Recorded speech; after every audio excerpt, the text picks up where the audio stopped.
Saksakalyan gunarnavasya Vande Guru Sri Charanaravindan.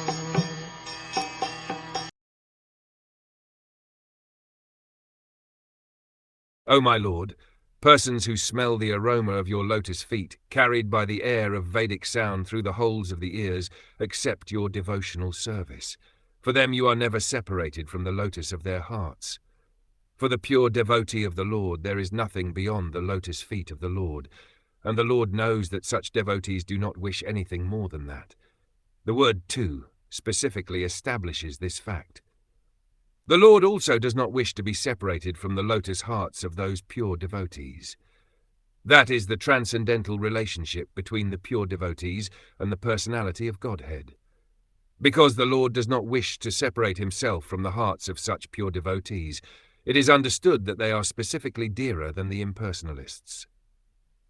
The relationship of the pure devotees with the Lord develops because of devotional service to the Lord on the authentic basis of Vedic authority.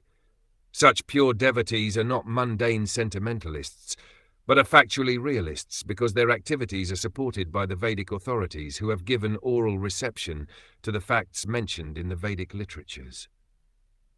The word paraya is very significant. Para bhakti, or spontaneous love of God, is the basis of an intimate relationship with the Lord.